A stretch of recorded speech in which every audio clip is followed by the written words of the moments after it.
Praise be Jesus Christ. My name is Father Jim Hutchins. I'm a retired priest from the Archdiocese of Philadelphia. And this week I'm preaching on this text. Brothers and sisters, I, a prisoner for the Lord, urge you to live in a manner worthy of the call you have received.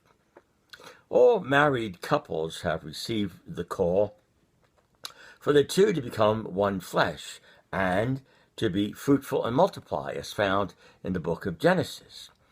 Children are a blessing from God, but they are not an easy blessing. And that is why couples think long and hard about answering the call, how to answer the call. Some have the wherewithal to welcome as many children as God sends them. Others are limited, not by choice, but by emotional, financial, and other health factors. Both accept God's call to be fruitful, however, and the call can only be accepted by either of them with the help of God's grace. Here's a testimony from one couple whose thought about fruitfulness developed over time. It is found on the Couple to Couple website.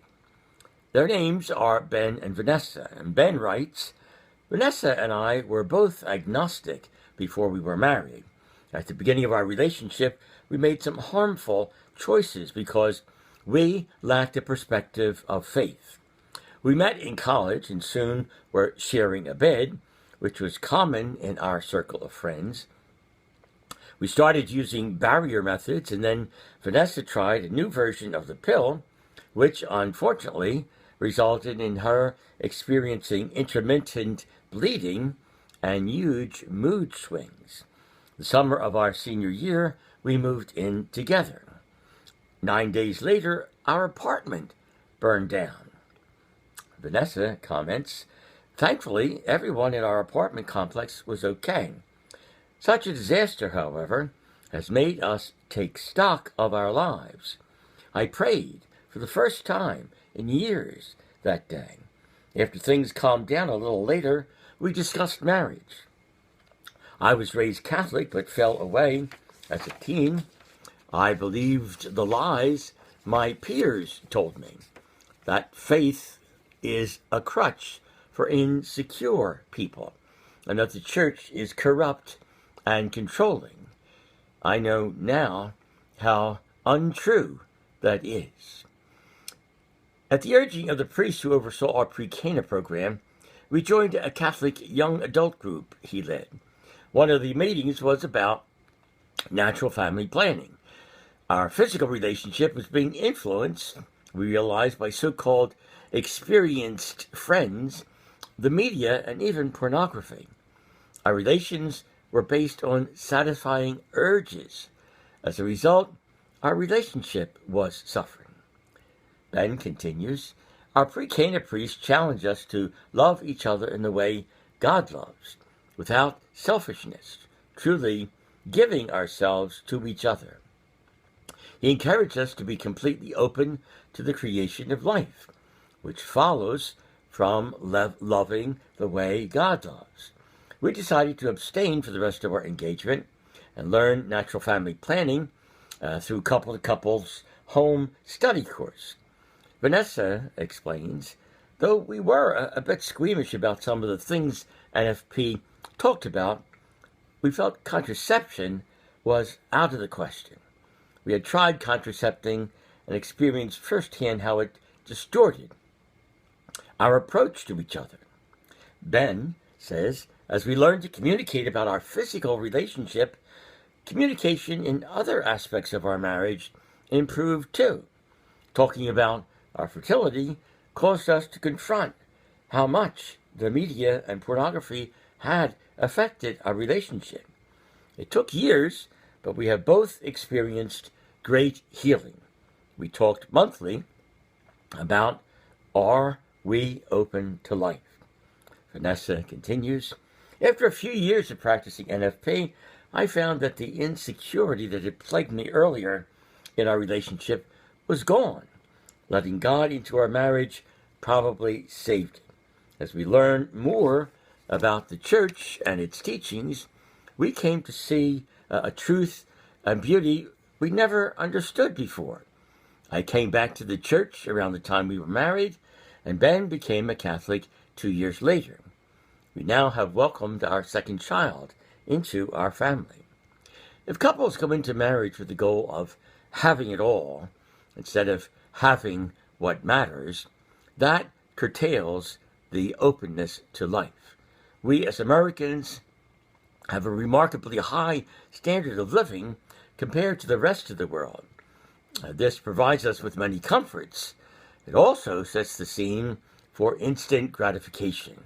If we are too attached to these comforts, if we are unwilling to give up some of those comforts, loving as God loves is put at risk.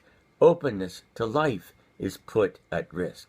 If these comforts dominate our lives, they put our salvation to risk.